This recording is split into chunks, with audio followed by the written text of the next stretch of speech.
So, what we thought we would do, if I can jump ahead. Please. Thank you. Is talk a little bit about investments and the investing process and what investors look for. And actually, and we've done this before, you know, Dominique and I pretty regularly talk about these kinds of things. We do. And so, you know, almost think of it as a continuation of the discussions that we have, but we thought others could benefit from them as well. And we want to leave open time for questions. Since between the two of us, we've seen a fair amount, and maybe have some insights or some advice that might be useful. So if that makes sense, we'll spend a little time just chatting about the investment process, what investors look for, what's critical when you are approaching a prospective investor, and then sort of throw it open for questions. Sound good? Sounds good. Okay. Me, yes. So shall I lead off, or do you want to lead off? No, you do. I get to lead off. Okay. You get to lead. I get to lead off. Yes. So, what is it that investors are looking for? Now, part of it's going to depend on your team, but really this applies equally up to companies that are, you know, even going public. I spent about an hour today with a company, a startup based here in Ukraine, that has actually been approached to go public, go onto the list on the NASDAQ. Yeah, it was kind of, yeah, well, but they're too early. I don't know what's going on there. They're a little too early. But the point here is, even then, the focus is on the team. And it's critical to the IPO process. It's critical to the institutional investor process. It's critical at the seed level. It's critical at the pre-seed level.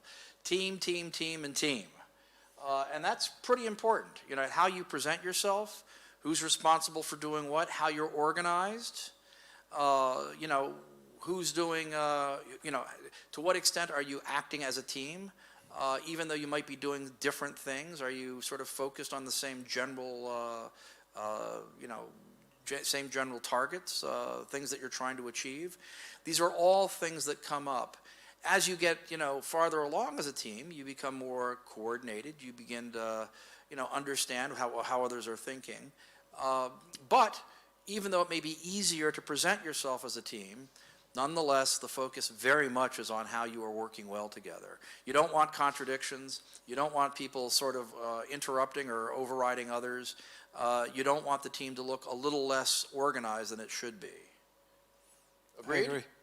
200%. Okay, so he agrees. What a good team we are. We are a good team. We don't contradict each other in public. That's right. Well, actually, that's a good point. Actually, we don't contradict in public.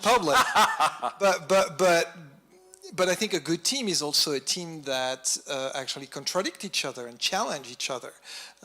You actually don't want a team of everybody seeing the same. We just see one head.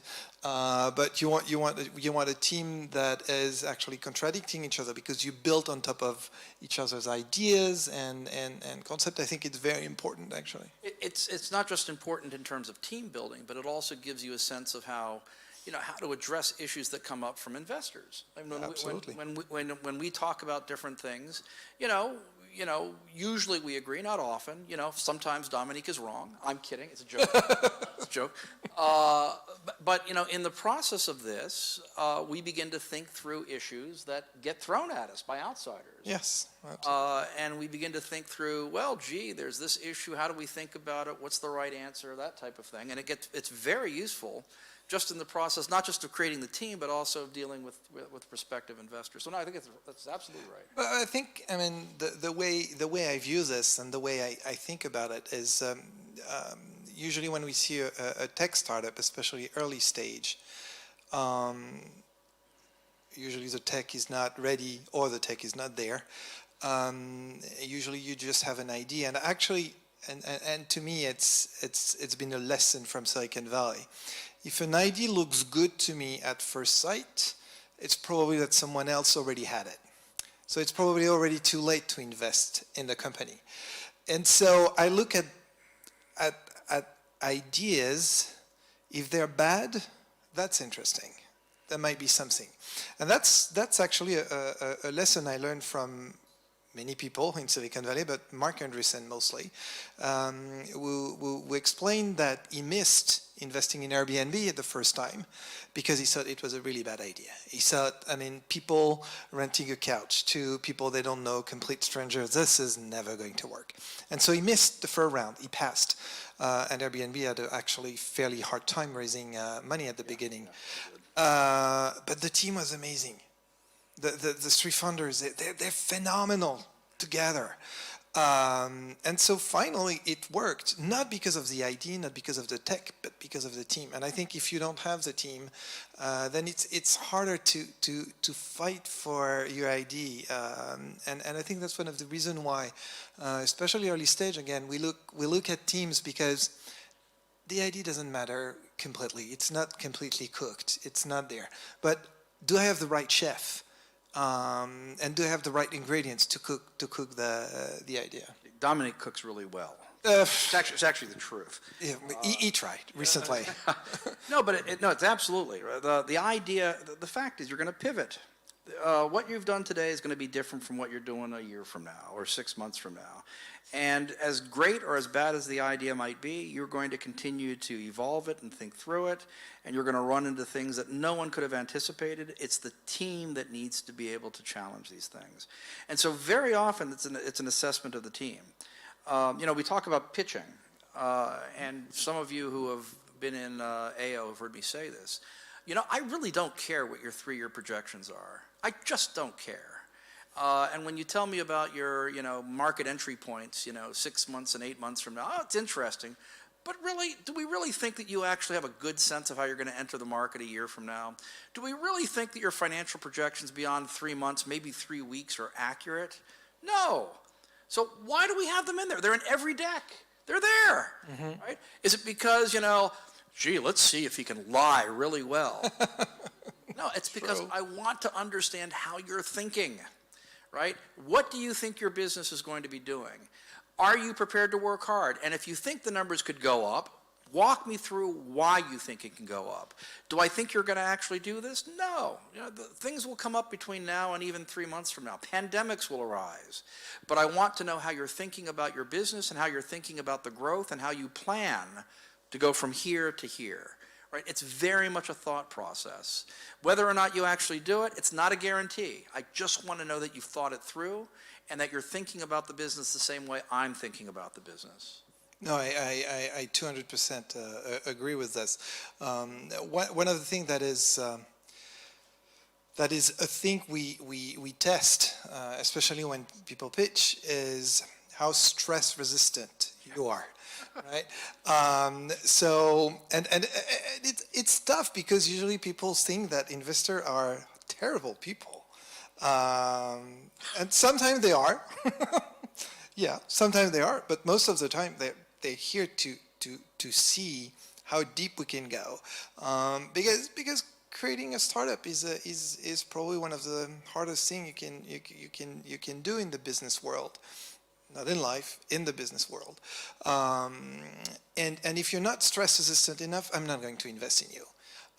Because you're not going to be able to go through the roller coaster of what a startup is. It's one day you sign a contract, and the second day you lose half of your people to the competitors, and then the third day your servers are down, and so this is really something we want to see, and we're not looking into superheroes, but kind of actually, in fact, right?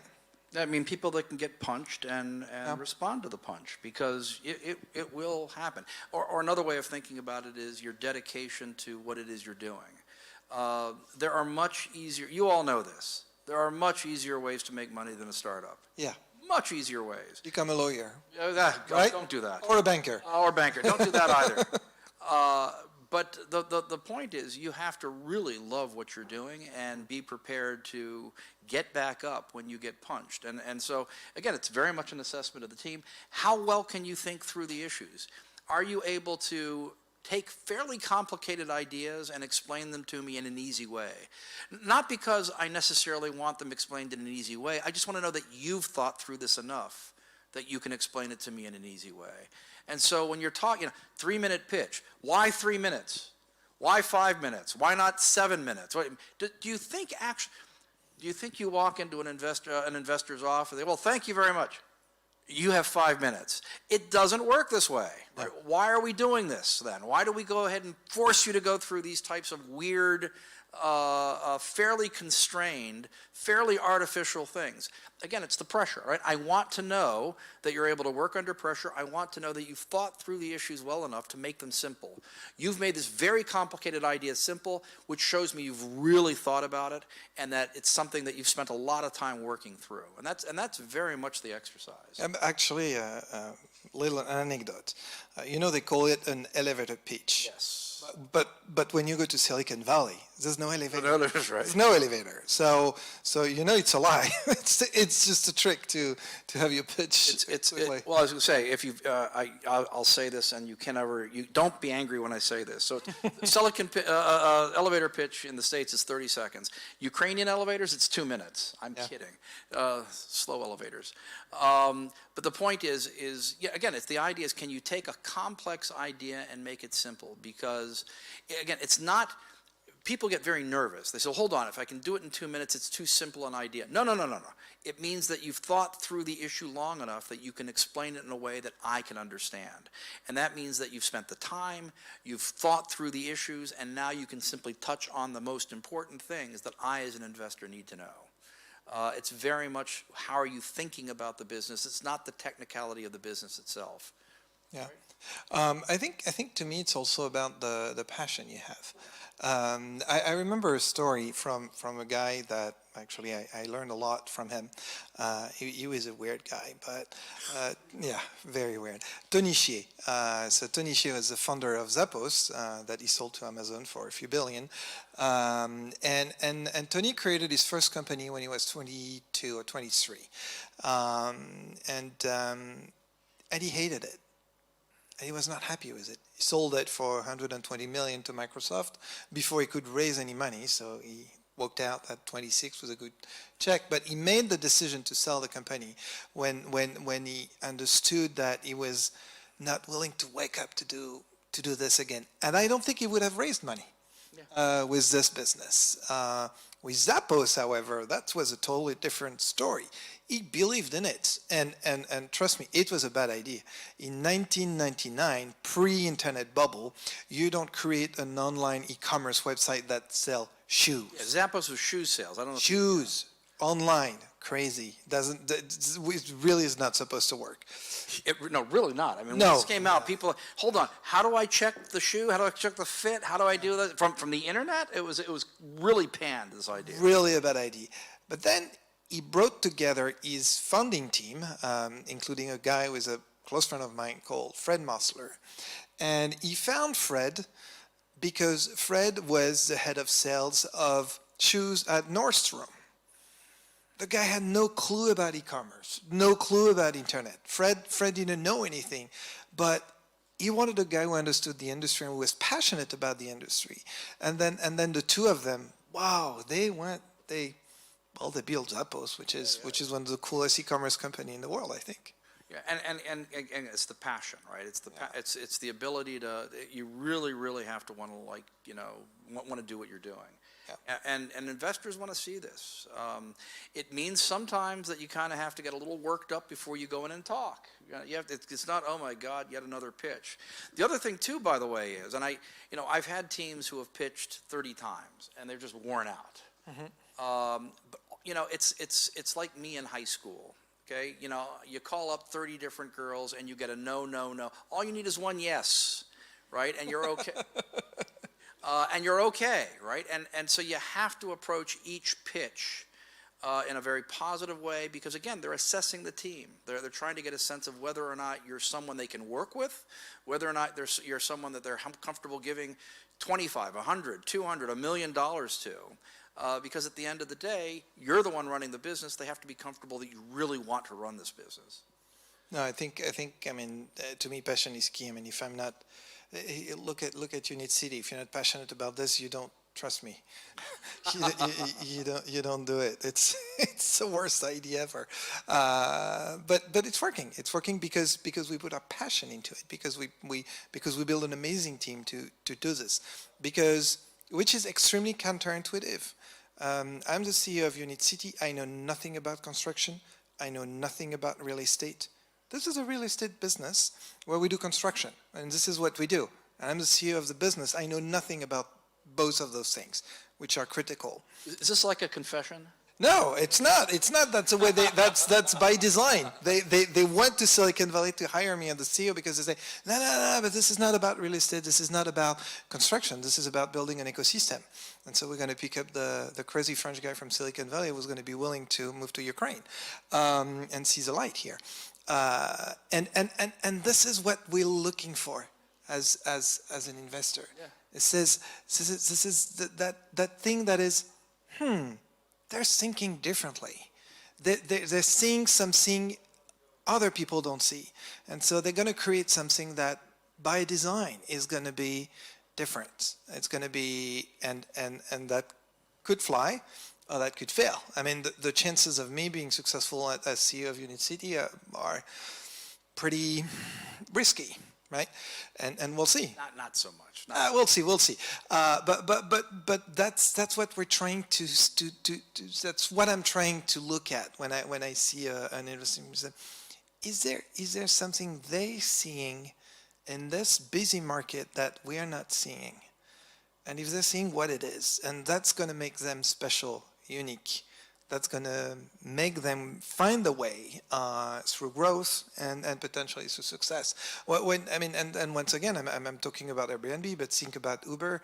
Uber is an extremely bad idea on paper, there's something there. I'm not saying it's going to be. Well, it is pretty successful, but right? Yeah.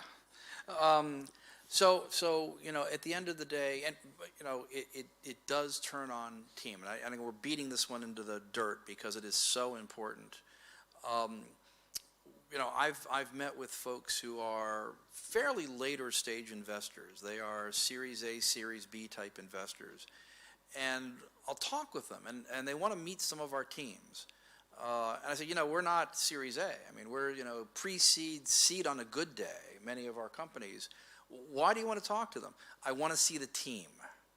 I may not be able to invest until they've got some revenues and some traction and some this and some that, but I want to know these are guys I'm looking for. And so they will end up talking to folks who are coming out of the incubator. Again, not with the expectation necessarily. They might put funding in, you don't know, but they really want to get a sense of the team so they can begin to track them. This is a team we like. These are guys that we think we could work with.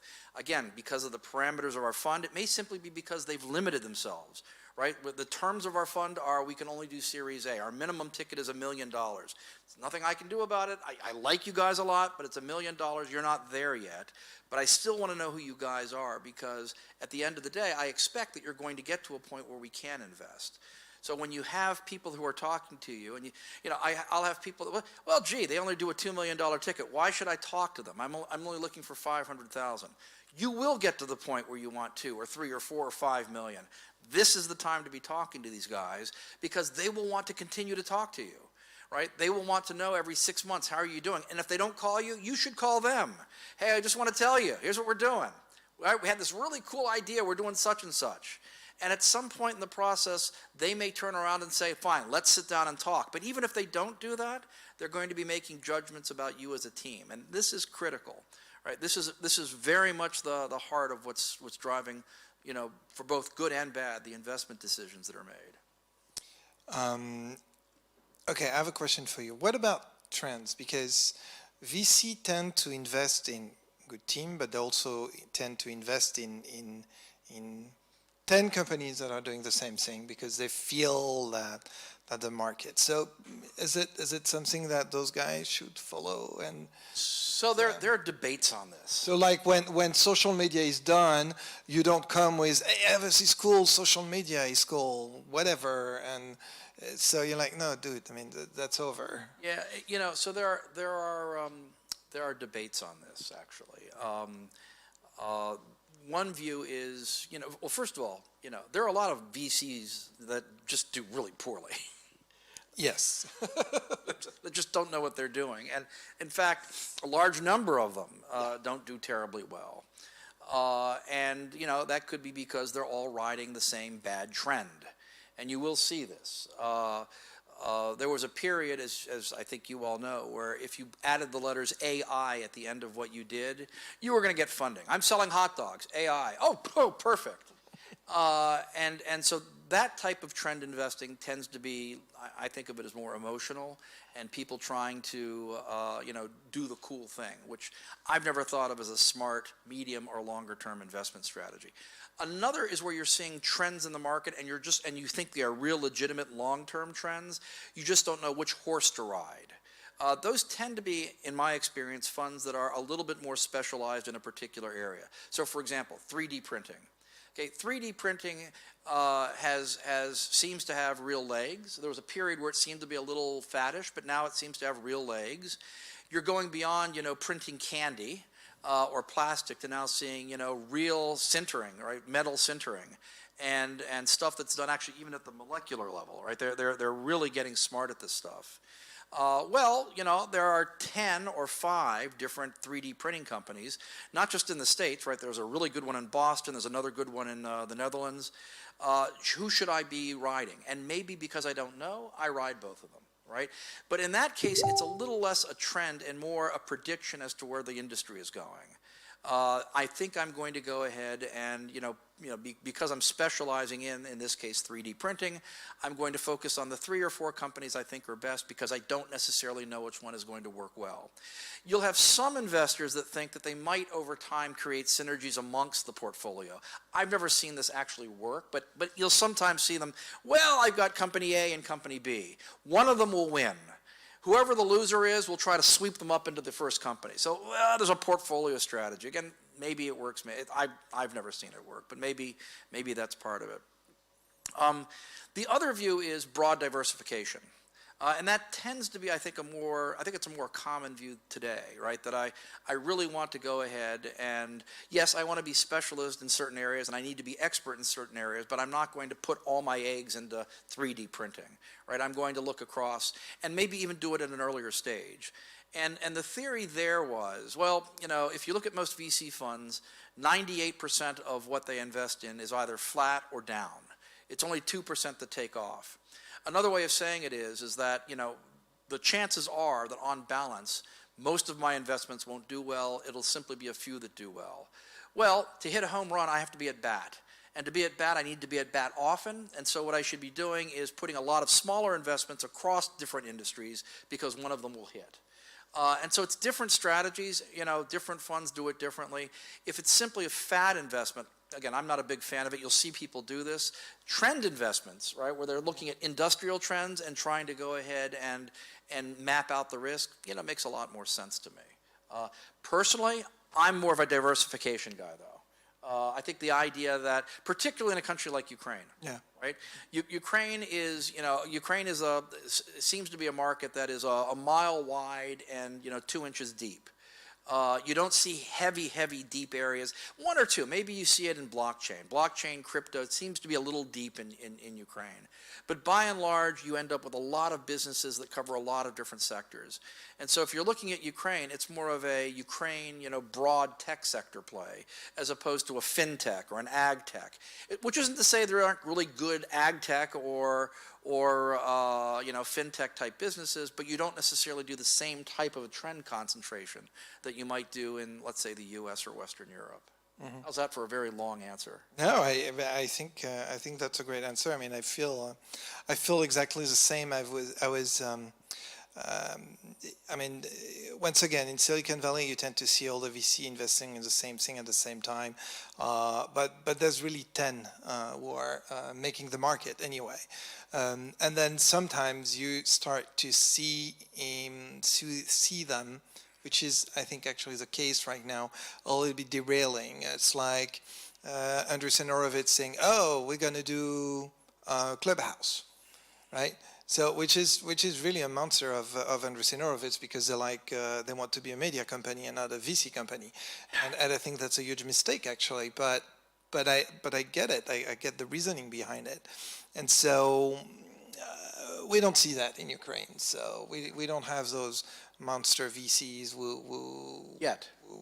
no, yet. Yeah, of course, yet. One of the things to me that is important, and you might think it's a luxury, it's a market where, of course, VCs are going to choose you, but I think it's also a market where you should choose the VC you want to work with, and I think it's extremely important, actually. And you don't want to be desperate to raise money. You want to raise money with the right people and with the right VC who are going a good fit for you. A good fit, what does it mean, a good fit? It's not just your team, it's also the team of the VCs. Are they going to bring me something? Are they going to support me or not? Do I need the support or not?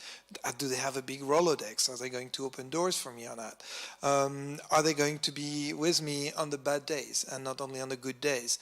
A lot of VCs will be here for you on the good days, and on the bad days, the doors are closed. And so might be fine for you. I mean, it's just, you also have to do your due diligence on who are those people, because they're going to be with you for the long term.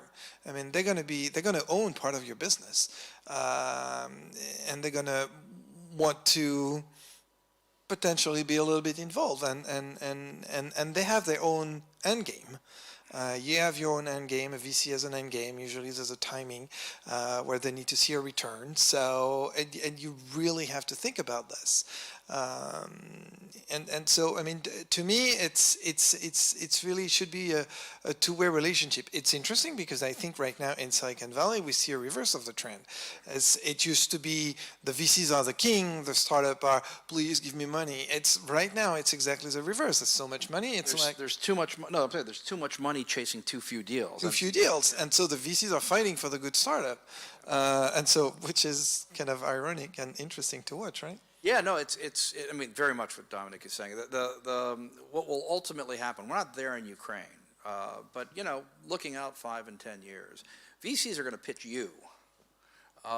Look what we have to offer. And if you talk to VCs in the States, they talk about it this way. I was chasing deals, right? And in chasing this deal, so-and-so beat me out. And what they're talking about are the things Dominique is describing, team fit. Early stage VCs, when they describe what they do, so when I've talked to friends like, how do you view the business? A little bit of it's therapy. You're going to have tough days. I'm a shoulder you can cry on, and you want to look for that type of a relationship. There is such a thing as bad money, good money and bad money. You want smart money. You want people that are sharp, good at what they're doing. And the reason is because smart money attracts other smart money. Bad money tends to be just bad.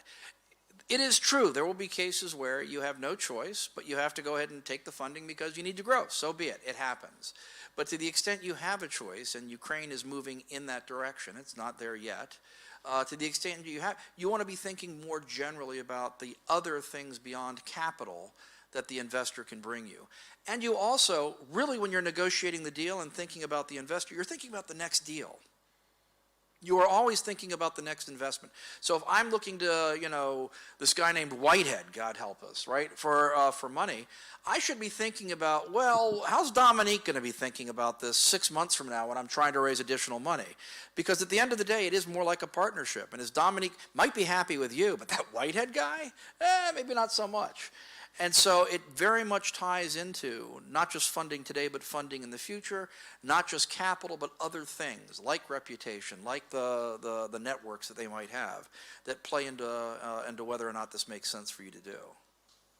No, I of course I agree with that. There's another dimension to all of this is, do they invest in you or do they invest also in the company? And we've seen, I think those times are over, but back in the days in Silicon Valley, they would say, we're investing in these companies, but we're going to kill the CEO and the founder team, and we're going to hire someone. And, well, I mean, typical Google example. I mean, you have Sergey Brin and Larry Page, and they bring Eric Schmidt. Fine, for Google it worked well, but for many companies, I mean, the funders are gone and replaced, and once again, I mean, Andreessen Horowitz, when one of the first ones said, okay, we want to invest in the founders, and we want to support the founders who are usually very young, who are usually very inexperimented, but you have to know where you as funders you want to go. Where are you good? Where are you in 5 years? Are you the CEO of the company? Are you the creative officer of the company? Are you in Bali? Which is Not a bad life. Not a bad life, maybe. And I also think you need to have that vision for yourself. And when you're pitching VCs, you need to look at, okay, what is the trajectories of the other companies they've invested, and what is their habits? What do they replace the CEO? Do they bring more senior people to lead the stuff, or? Yeah, for many of you, this is too early, but it's just something to be, but it is right. You want to be thinking about this. And when you go public, it's a whole different ballgame. The discussion I had earlier today was really, okay, you got to replace the following things. Boom, boom, boom, boom. Why? Because when you're public, it's a very different world than when you are a founder. Well, what happens if you want to stick around and still run the company, right? What's the relationship? Because at the end of the day, very often it's the VCs that are driving the deal. They at that stage are looking to cash out. As a group, they may have a fairly substantial stake in the business. And so you have to be working with them and thinking through what they would permit, what they're comfortable with, as well as what the public market demands. So it's a very complicated calculus, but understanding who you're dealing with and what they've done in other cases at least gives you some sense, some comfort that if you decide you want to stay on, that's an option. And I think it's very important because the way you think of your company it's your baby. It's your baby, yeah. Yeah, it's your baby. I mean, I know because I can tell you what happened to me. I mean, we didn't want IPO or whatever, but I created my company and I sold it, and I thought, yay, I made money. It was the most terrible day of my life. Yeah. I'm serious. And then I had to stay for 3 years during my earnout period. Work for someone else. I hated every day of those 3 years. And so you have to think about those things, what it is that you want to do. And once again, if you bring VC money, they're going to partially decide for you. At one point, you're going to have to exit. So it's also actually a decision you have to make early on. Do you want to bring VC money? Because at one time, you will have to exit. That doesn't mean that you will have to exit as a CEO. You can be the CEO of a publicly traded company or whatever. But once again, this is really your baby. You spend hours and hours, and you know that, building this business and loving it and cherishing it and dreaming of it and not sleeping and yeah. And then I would show up and say, this guy isn't good enough. You need to bring in someone else. And it's a tough conversation. And it's not necessarily the CEO. It could be the CFO. It could be others in the company. Not to mention your lawyers aren't good enough and your accountants aren't good enough. It's a tough discussion to have. But, again, hopefully, you will be in a position, I'm quite sure that some of you will be in a position where you're going to have this tough conversation, but it's not for another couple of years. Yeah, sorry, I'm pushing it already. Oh, this is good. This is good. I already want you to be successful. That's right. So let's think, what else are we looking for? So in terms of investment, how important is, let's say, for example, the tech itself? Well, obviously, tech's important, right? I mean, that's what makes, that can make you unique. But again, don't think of the tech as being a substitute for a poor team. Don't think of the tech as being, or the platform as being the substitute for a poor team. We have one company who graduated from the incubator. No platform, per se, no revenues. Multi-million-dollar investment. Why? Because it's a really cool team. And so tech is important. Obviously, you want to protect the tech, right? Everyone knows about IP rights and all that good stuff. You want to protect the tech. You want to make sure that what you have makes you distinct, makes you something that is attractive and different from the remainder of the market. But again, don't overly focus on this as much as on the team and the way you can present the team and the business to when you're talking to investors. And actually, what about revenue? How do you look at revenue? Because there's this conversation, it's endless conversation in Silicon Valley. How if you're making money, it's you're not focusing on the right thing, and if you raise money, it's because you're going to build your business model when you're going to pivot 3 times. How do you view this? So revenue's not bad, Right. not bad, Right. but not critical. So at the end of the day, the question is traction, right? And traction is evidenced in a number of ways. It can be, number of registered users. It could be, we've even had one case where it's basically the number of comments in Facebook where they were able to demonstrate some traction. But you do the best you can to demonstrate that what you have is something that the market is interested in. And so if you can sell it, that's great. If you can just have people use it, and even if it's not simply being sold, as a way to demonstrate interest, that's great. If you have people that are signing up to a platform in advance of the full platform being built out, that's great. These are all things that demonstrate that what you're doing is more than just simply some guy having some cool idea, that there's actually an acceptance in the market. And so there are multiple ways in which you can get there. Revenue obviously is clean, but it's not the only way. And so people will look at different types of ways of evidencing traction, and that's kind of how you want to approach this. It's not. We had one company that has, it's like X number of active users around the world. This happens to be an online kind of app. X number of downloads per day, X this, and it looks really cool. 0 revenues. Doesn't matter. Investors are really interested in looking at the fact that the market, users, others who are otherwise engaged in this space are interested in the product and willing to work with the product. That's the critical thing. Yeah, I mean, I totally agree with you. I think if you don't see traction yourself, maybe you're on either the wrong thing, or you're doing something wrong, or your idea is wrong. But you need to measure traction. And if you, But sorry, by the way, EBITDA, I really don't care about. yeah, really, no, yeah. No, because maybe you're focusing on the wrong thing. And it's what we call, and it's really an insult in the VC business, like the biggest insult. It's a lifestyle business. So we hate lifestyle business. But what is a lifestyle business? A lifestyle business is a business that is going to grow 3%, 5%, 10%, okay, maybe 20%. We want to see Hockey sticks. Yeah, right, exactly. We want to see, that. And so if you cannot prove that you have that potential, then you're a lifestyle business. And it's super cool to be a lifestyle business. Don't get me wrong, but it's not for VCs. It's maybe for bank, and maybe you should apply for a loan. And actually, they would like that because they would see some safety there. It says, oh, it's a steady business that is growing at a regular pace. And so be also careful with that where actually also you want to be. Sort of, and again, related to this, it's one of the things I see in Ukraine is people get nervous about the hockey stick because they think it's a guarantee, right? Well, what happens if I don't make this number? It looks bad.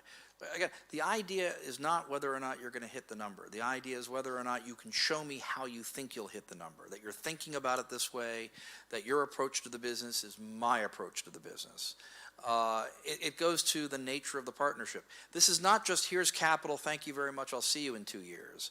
It very much is a give and a take. Probably, actually, the company I was talking to earlier today that's thinking of an IPO, gets much too early for them. But they basically have conversations. They're able to talk through and work with investors who understand what they're doing and are comfortable working with them. This is a sharp group. We think we understand them. We can work well with them. And it's that type of an approach as opposed to, are they simply going to make me a lot of money? Because very often, as an investor, I think I have more experience. Whether I do or not is a different story. But I think I have a lot of experience. I think I've seen a lot of things. I may know the industry better than you do. Maybe I have a better Rolodex than you do. I can bring this to you. It's part of the value because it'll benefit you and it'll benefit me as an investor. And so when I'm thinking about the business, I want to make sure that, again, you're thinking about it the same way, that I'm going to partner with you. I'm going to make this thing really good. You have to be thinking about making it really attractive as well. If you're thinking, 5%, that's not so good. The corollary to this, by the way, is you should be off the ground in 2 years. Now, that doesn't happen in Ukraine. Right? It doesn't happen in Ukraine for a number of reasons. It has to do with the economy. It has to do with the way people approach startups, and that's fine because this seems to be something that, in general, cuts across the country. To the extent that you can break the mold and move quickly, all the better, because it's what people expect, in Western Europe, in the United States. But you will often see teams take longer here to pop up than you see. It's 3 to 4 years. Because of this, though, it means that when you're talking about your history, don't spend a lot of time talking about what you did 3 years ago. Let me tell. There was one team that was pitching for the very first time, and they have this huge roadmap, and it goes on for 5 years. And the last half centimeter is what we're doing for the next year. And, we got this, and we won that, and we did this, and we won that. And what I told the team, and some of you I think were there when I said this, I said, take from that last centimeter to the left, cut it, give it to your mom. She'll be very proud of you. You should be taking that last centimeter and expanding that to be your roadmap. Because everything else tells me you are a lifestyle business. You are not going to take off. You don't have the hockey stick. You've not committed. That actually wasn't true. But it just looked that way because it is more common in Ukraine to see a longer growth trajectory than what you see in the United States. Actually, let's elaborate on this. How about momentum? Because we see a lot of companies. I mean, it's like what I was saying about Tony Hsieh launching Zappos in 1999. Most people say you're insane. The market is not there. So. How important or critical do you think it's to be the right time and the momentum? So momentum is always good, right? It's always good because it helps reinforce the hockey stick. Some of you know, because I will get your decks. I will say to you every time I meet you, give me your most updated deck. You know who you are. Give me your updated deck. And the reason is because I want to see those numbers go up. Because the more the numbers go up, the more it looks more like momentum. That being said, because a lot of what often happens in Ukraine you're basically using Ukraine as a beta, you don't necessarily see the momentum. And that's because the Ukrainian market is a smaller market. And so as a result, you're not going to penetrate it at the same way. The network effects aren't going to be the same as if you're doing it in, let's say, the United States. And that's fine, so long as you understand and present what you're doing as a beta. It sounds like an odd thing to say, but I'm opening in Ukraine because I know Ukraine. I know these markets. I want to make sure that I've got all the kinks out of what I'm doing before I go to New York. So Ukraine is the beta. Don't take this as a lack of momentum. Take it as me getting ready for the big stage. And you want to be able to talk about it that way. Otherwise, investors look at it and say, what the hell? This is your market? It's this, right? And the answer is, yeah, it's this because I know it well, but I'm getting ready for this as I'm working out the kinks, as I'm better understanding the product and the nature of my customers here in Ukraine before I roll it out elsewhere. Other question. I'm sorry, I'm asking the question. I was going to say. Yeah, sorry, we switched. We pivot. We did a pivot. You noticed? Right. I often get the question on what is a good deck? And I never knew that, so I said, read Guy Kawasaki or whoever wrote the good things. But what is your answer to that? What is a good deck actually? Good deck. And we had that conversation, We've had this conversation a lot. Yeah. So a good deck. Okay. Any AO people. What is in the first 5 minutes of AO? What do I tell you to do? Sorry. Well, your baby is ugly. I always say that. But after I say your baby is ugly, then what do I say about your deck? Yeah, fire your designer. And that's because the deck very often, it's really interesting. If you see a pitch from, I used to do a lot of work with, Wall Street banks. these pitch decks are just black and white, right? They're very We had that Yeah, conversation. we exactly had that conversation. And the reason is the content is what drives. That doesn't mean that you can't design it, but the design, if it's not done in a way that, you know, is simple and direct, can actually be a distraction. So yeah, the first thing I say to companies that show up in AO is, yeah, your baby is ugly. And the second thing I say, and by the way, fire your designer. Because you want to focus on the content of the deck. Now, what are you going to be saying? Again, it's back to the same point we were describing a few moments ago. I want to see that you can take this very complicated idea and boil it down into some very simple things. Okay? Don't use a formula. Right? Problem, solution, competitors, right? Don't do that. Don't do it for two reasons. One, it looks amateurish. High school kids do this, right? And number two, you're losing real estate, right?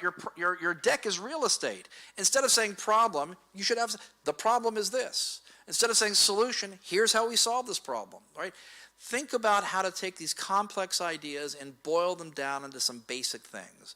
I want to be able, by the time I'm 3/4 of the way through the deck, I should know exactly what it is you're doing, not in detail, but enough to know that this is interesting. The deck is really a way to get me interested enough to talk to you now, and let's have a follow-on conversation.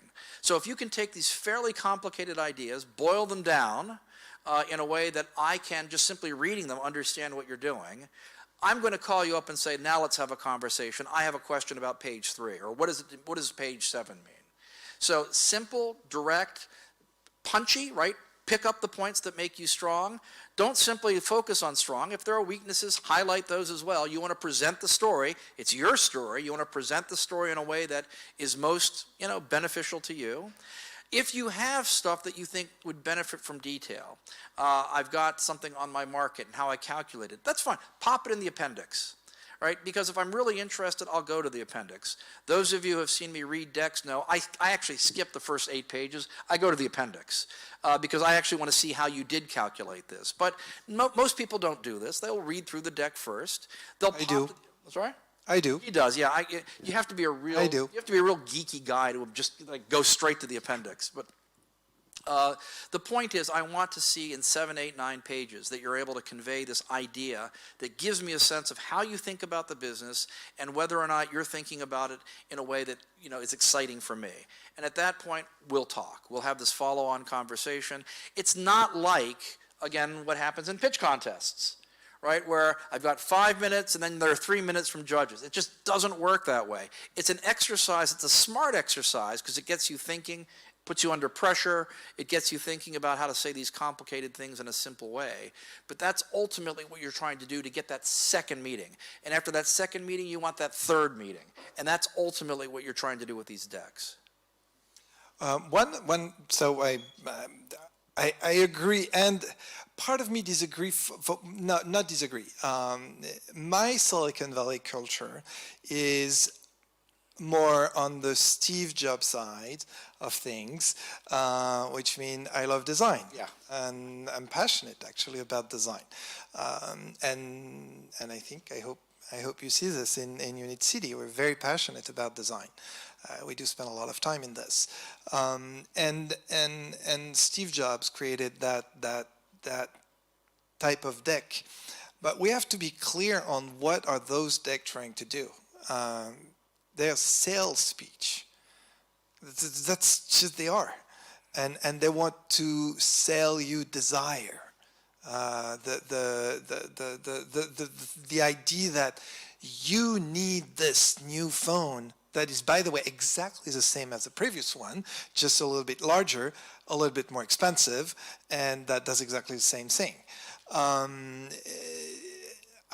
I'm sensitive to that. There's actually a company in Silicon Valley that I love that does all the deck for Steve Jobs and Apple called Duarte. And actually, if you're interested in decks, you should read the book of Nancy Duarte called Slideology, which so you can read it and then forget about it because Chuck is going to kill me in a second. No. So, but and it's all about the storytelling before creating your deck, and it's all about, and it's super interesting. Anyway, well, that's it about the deck. No. Well, no, but I'm saying if you are Steve Jobs, this works, right? Because you are selling design. And the slideology concept is, it's very much kind of a story and it all ties together type of, and some people are very good at this. In most, and you know, when you're actually pitching a live pitch, it makes a lot more sense. I mean, the deck is actually your enemy. People will hear me say this as well. It's a distraction, right? If we had a deck behind me now that had everything we were describing, would you be looking at Dominique and me, or would you try to read the deck? You'd be trying to read the deck. It's actually a distraction. If you do it, the slideology method, the idea there is, no, make it supportive, right? Part of, you know, it really is a design, right? Make it supportive and part of what you're saying, to reinforce and emphasize what you're saying. And that makes a lot of sense. But in most instances, when you're not doing a formal pitch, if you're sending materials to somebody, the design becomes a little less relevant than the content.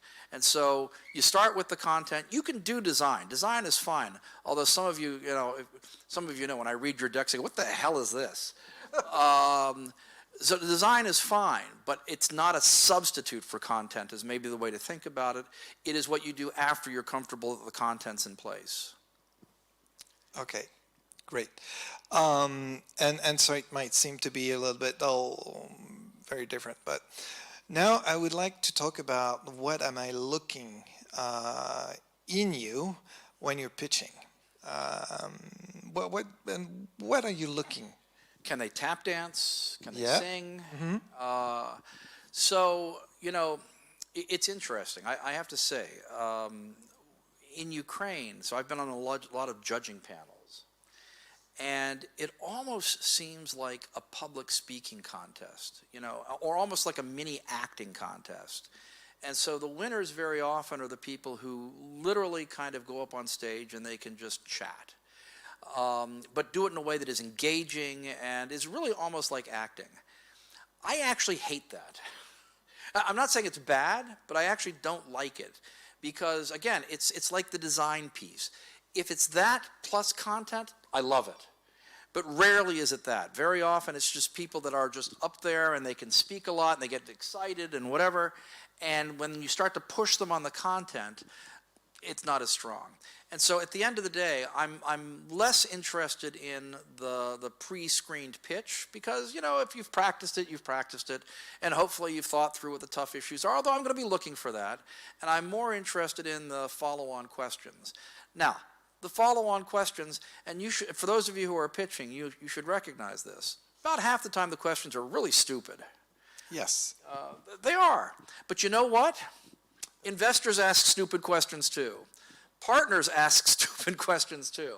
I want to see how you can address this, how you can deal with whoever the investor is. Because at the end of the day, you know, when you're out there pitching, you're going to be dealing with lots of different people with lots of different perspectives, some of them that are completely wrong. So for me, it's more the latter. It's unfortunate. I've seen some really good startups in Ukraine that win pitch contests and now think that they are God's gift to the startup community, and that's it. Thank you very much. And they go out in the real world and they get clobbered.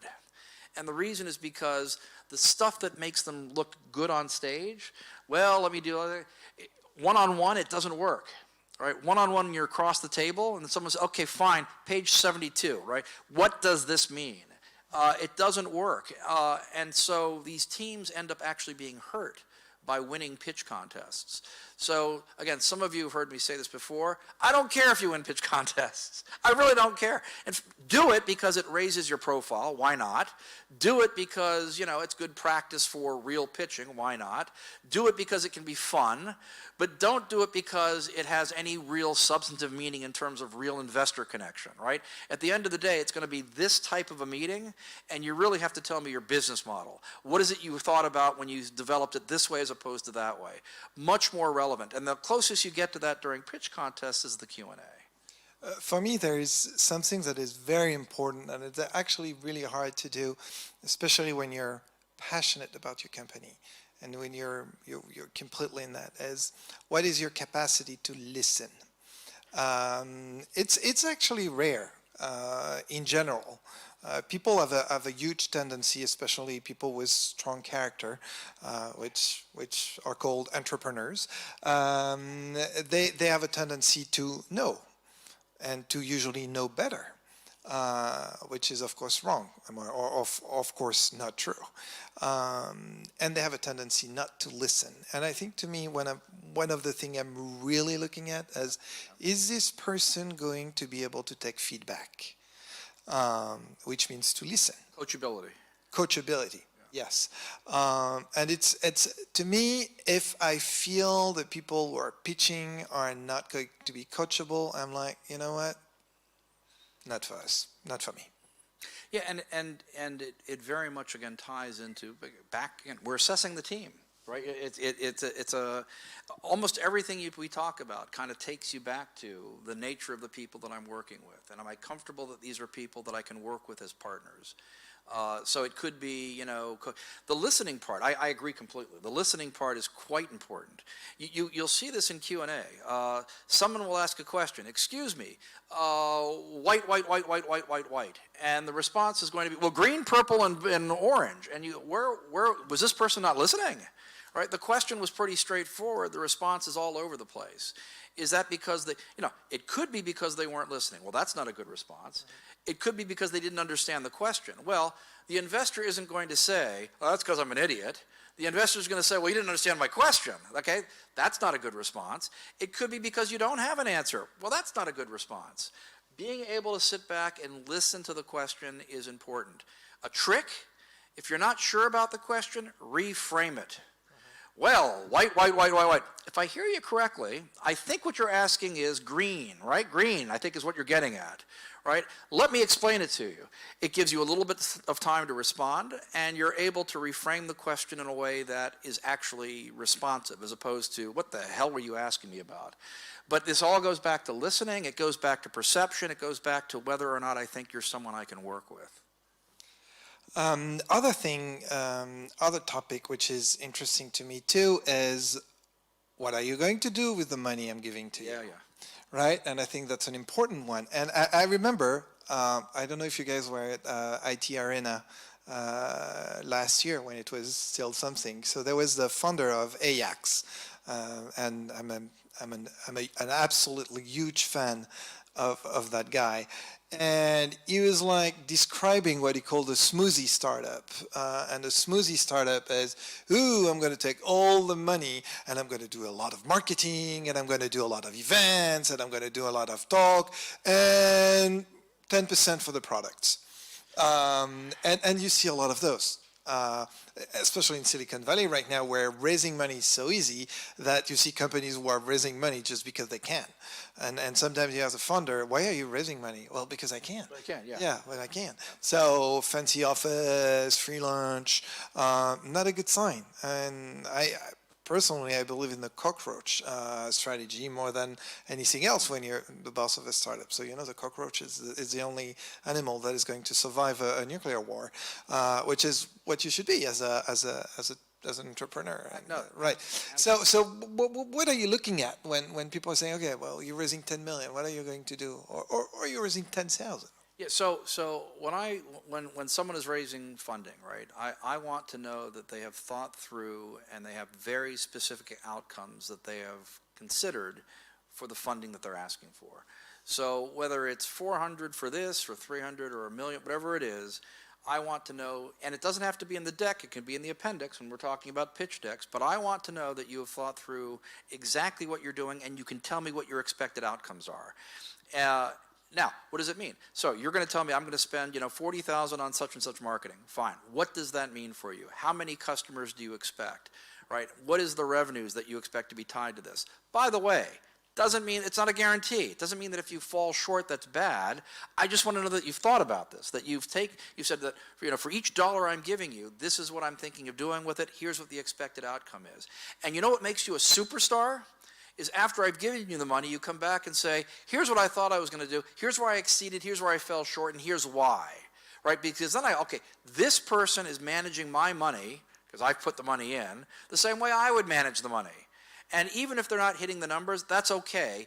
They've thought through why they didn't hit the numbers, they'll do better the next time. So it's not so much the use itself, because there are going to be cases where marketing is maybe more important. There are going to be cases where product development is more important. I just want to know that when you sat down and figured out what you want to ask for, that you've done it in a way that's quite deliberate. The corollary to this is time horizons. So when you take a look in some decks that I've seen here in Ukraine, it's how much do you want? $12 billion. Okay, for what time period? Oh, time period. I didn't think of a time period.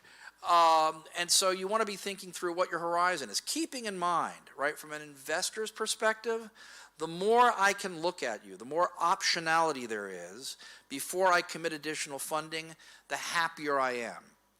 Another way of saying it is it lowers my risk and it lowers my cost of capital, because I'm able to better assess what you're doing. So you want to be thinking about it again from an investor's perspective. If you have a good platform that works, and now you're looking to, increase usage, increase flow rate, fine. Tell me that you're going to use marketing. If you're not planning to do the second stage until 6 months or 8 months from now, that's fine. Come back to me then and ask for the funding then. You don't have to ask for it now.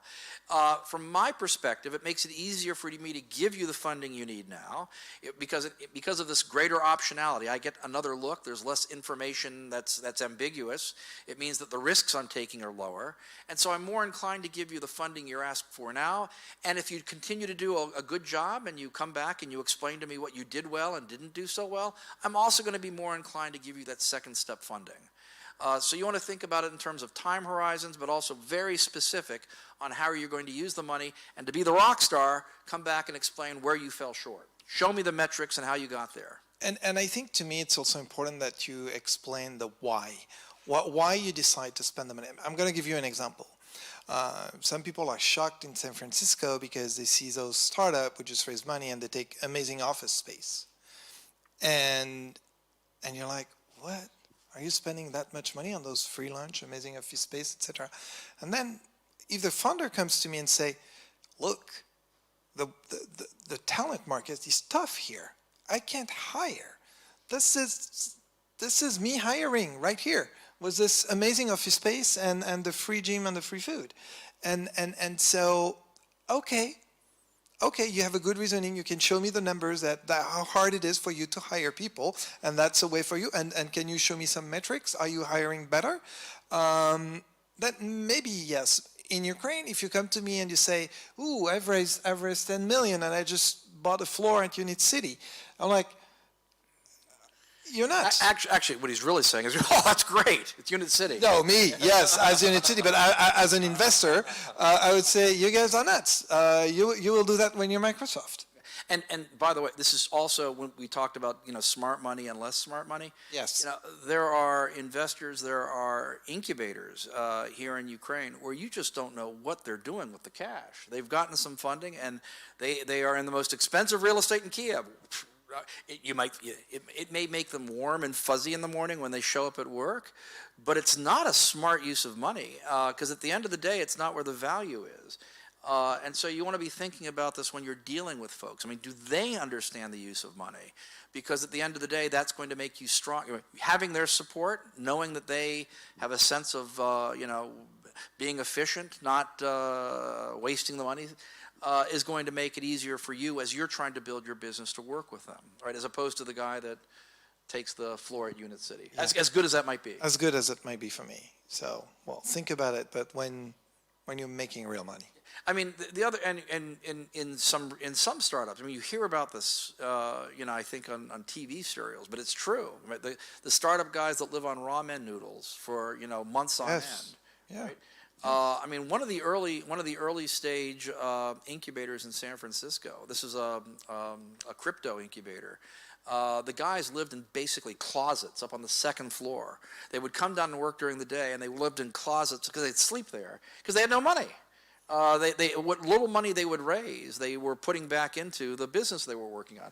I mean, these are if you end up with nice porcelain cups, that's probably not a good sign. You should be living on stuff like that, especially if you have your logo on it. That's right. That's true.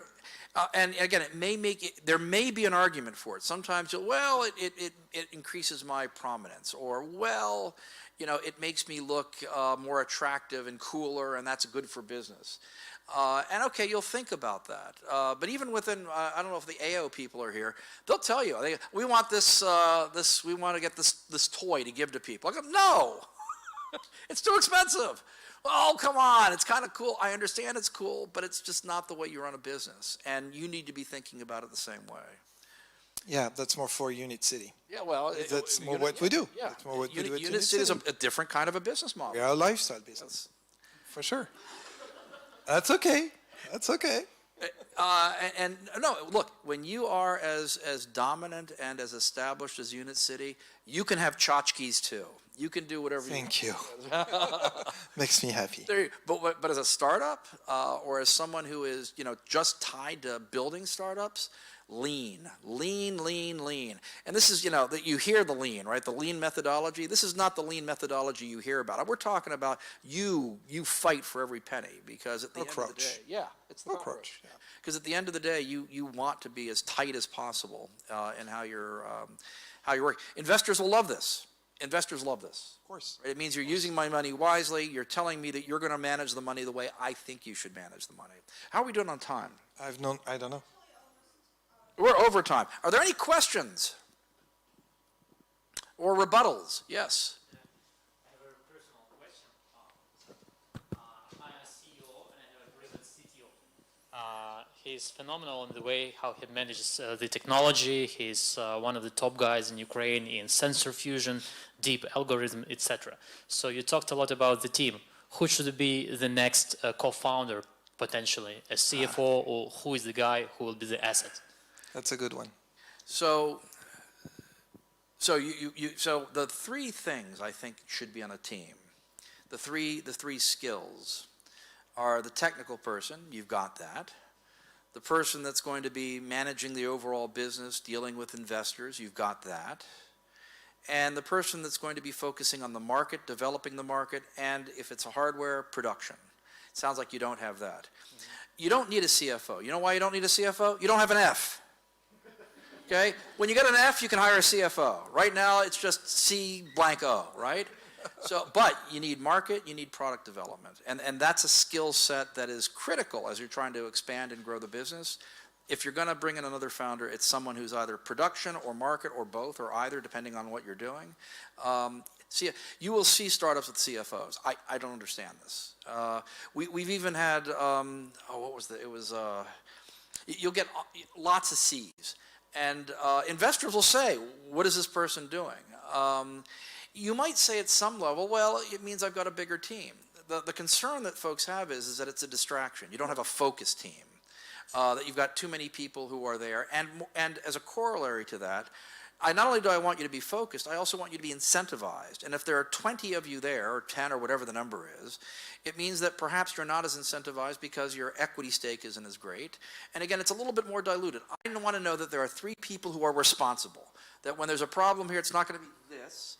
It's going to be one of these 3 or 4 people. And so, no, it sounds from what you're describing, you would want to have a product guy or a market guy. Thank you very much. Yeah. Hello, my name is Roman. I'm first time here. Thank you so much for your sharing. My question is, when you're seeing the team for the first time, what metrics can you assign to the team? How do you calculate the team? How do you understand, is it team capable or no? Do you have any special insights or something like that? Wow. Yeah. How do you measure that? Instinct. Yeah, it's hard.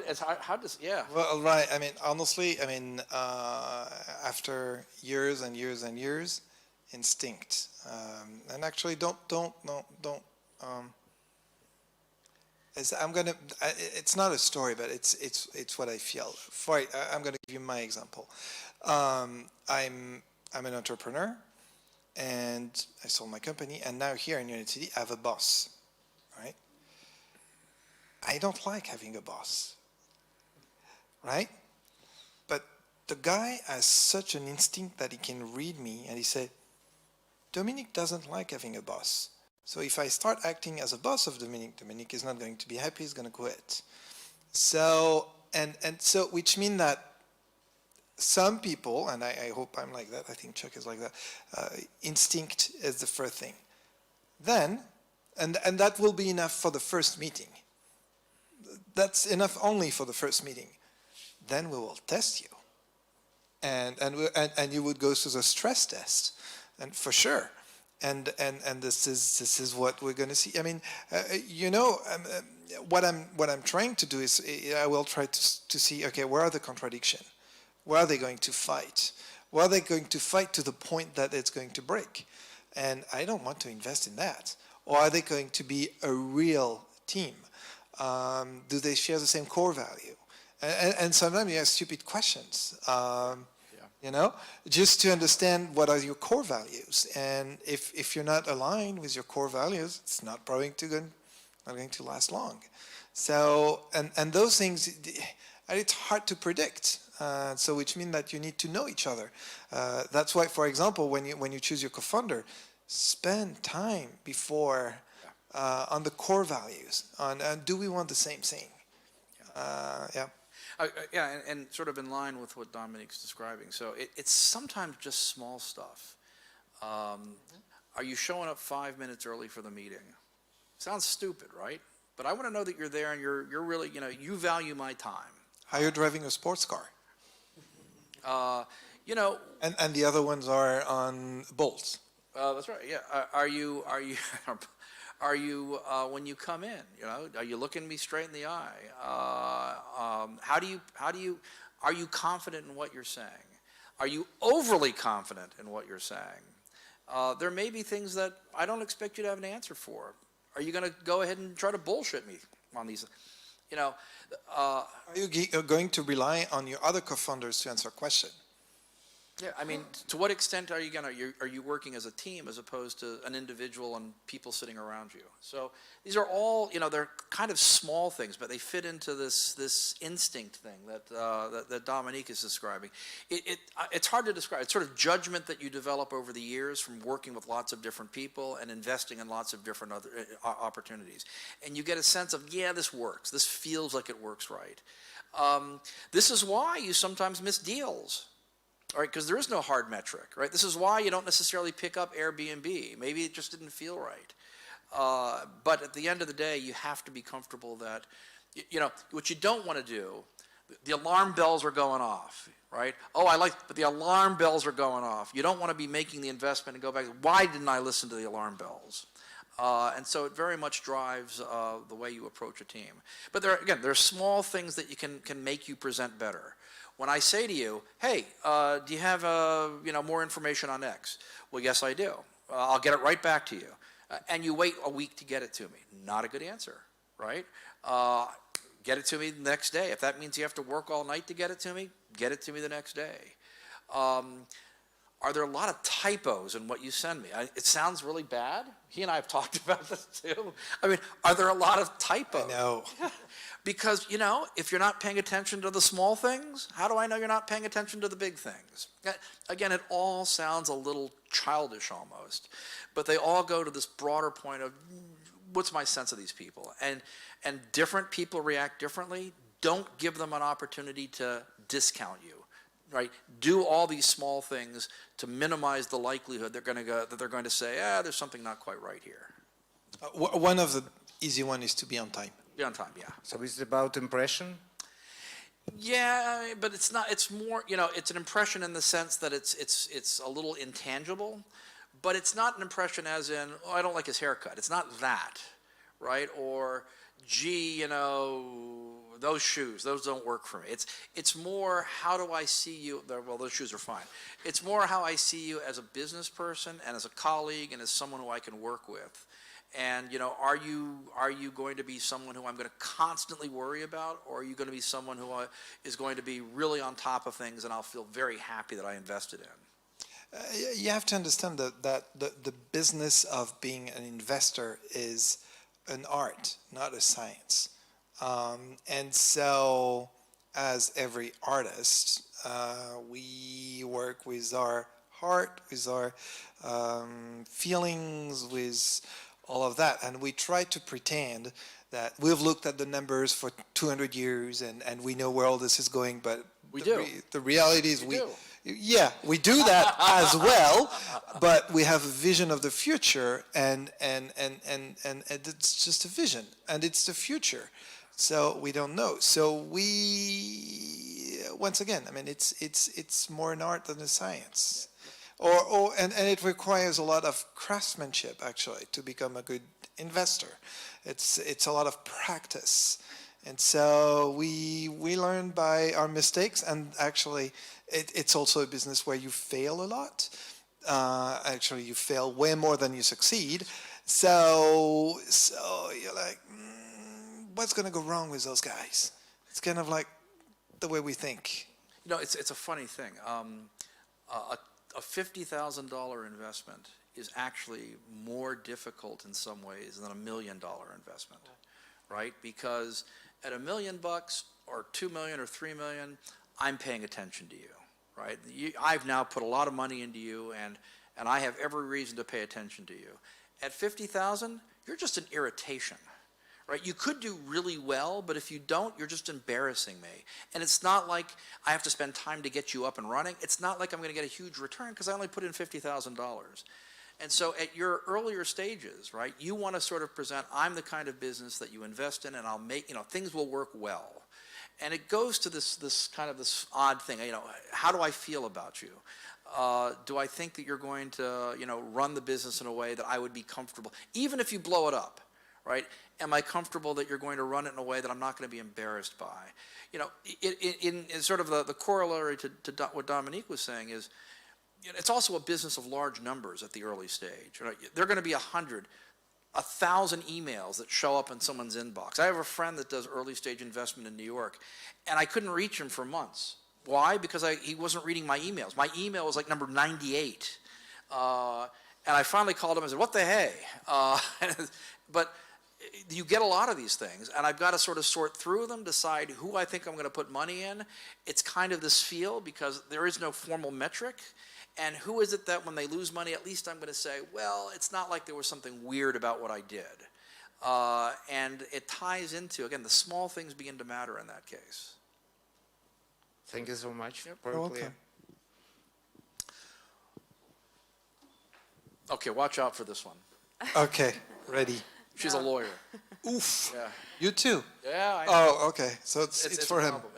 He's not yet my lawyer. And I'm from EU Incubator. That's why I'm warning you. Yeah. Hi, my name is Natalie. Thank you for the great discussion. It's easy one. What is the right timing for fundraising? What do you think?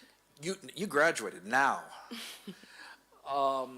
No, so there's it's enough. Is there a wrong time? And the answer is there really isn't. You need to be pitching all the time. Because remember, even if I'm not investing in you now, I want to know who you are so I can invest in the future. And so you should be, not necessarily fundraising in the sense of expecting that you're going to raise a lot of money fast, although you may. It's fundraising in the sense that I'm letting the investor world know that I exist and what I'm doing and that we've got a really good team. So that when I get to that threshold, whatever it might be, they'll invest. You're going to get a lot of people, because so much of this is an art and not a science, who are going to go, it doesn't feel right to me. Or, gee, that's not the way I understand the market. Or, gee, I hear what you're doing, but maybe there's something else. You're going to get one yes, right? And you get the one yes, you get the investment. The others that you spoke to, it's not that they've necessarily said no. What they may very well be saying is just not now. So you want to be thinking about the pitching process even at an early stage. And you will get lots of interest and you'll get lots of rejections, like me in high school. But you'll end up over time, number one, getting better at it, but number two, getting better known to investors who will continue to track you. So you don't want to do it in a way that makes you look bad. So maybe that's another way of saying it. So if you are not confident in what you're doing, if you don't have a strong business model, if you don't have a way to develop it in a way or present it in a way that shows that you have a strong way of thinking about the business, maybe you shouldn't be pitching at that stage because you'll give people the wrong impression.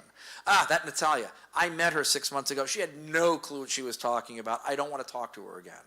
But if you've gotten to the point, and I know you guys, you are there, if you've gotten to the point where you have a good sense of the business, a good sense of the model, start going out and pitching, even if it doesn't necessarily mean funding right away. No, I agree. One of the things that is important is also remember that fundraising is an investment. It's an investment of your time, and so it's key. It's important that you become good at it, but it's also important that you balance. Okay, where do I invest my time? I mean, being a CEO of the company, I don't know how you do this, but one of the things I'm the most cautious of is my time. This is the only thing I have. I do actually spend a lot of time looking at my calendar and how I structure my calendar and where do I allocate my time to do what. And so this is the only thing you have. So the time you spend fundraising, you're not doing something else. So you also have to balance this. But yeah. You also want to start getting into the habit of constantly pitching, even if it's only a sentence. So, for example, Yes. you might have said, "Hi, I'm Natalia. I'm the CEO of a startup called Noti, which is in the business of automatic transcription and an organizational platform for online meetings." Let's say, not bad. Thank you for pitching. There you go. I'm pitching for you. You did the exercise with me yesterday. Well, with the mask and the light, I don't see you. No, we did. You know how we did the exercise yesterday? No. On my Jeep. Oh, really? We did what we call the Gazi pitch. So we were actually on my Jeep with a camera. I'm so sorry. 1971, yeah, 1971 So sorry. Gazi. That was You great. So there are some limits on what you should do in terms of pitching. I'm kidding. But my point is, you should be doing this almost automatically, right? There might be somebody here. By the way, how many of you do online meetings? Okay. How many of you could be customers of Noti? Done. You see, you should constantly be doing this. I know it feels a little funny, and people are a little nervous about this, but you do it enough times, you'll forget about it, right? I mean, I will talk about my incubator. He will talk about Unit City almost conversationally because it's something we just do. You need to be doing that as well with what you're doing. Constantly pitch. Hi, how are you? Hey, you know what we do? We do online meetings. Do you do Zoom meetings? Right? Absolutely. Let me tell you about what we do. Here's my contact information. Right? You want to be it may not be investments. It may be simply bringing in customers, but who knows? Right? Some customers become investors. Constantly do this. Okay. No, I agree. Except in Jeeps with red chairs. It's a cool Jeep, I know, it's a very cool Jeep. It's a very cool Jeep. What else? I think we're over time, aren't we? I'm Yeah. looking at the back there. Yeah, we are. Okay, so look, I always love doing this with Dominique. Me too. We have a lot of fun. I love this doing this, Dominic. It's Yeah. So thanks very much. Yeah. Thank you, guys.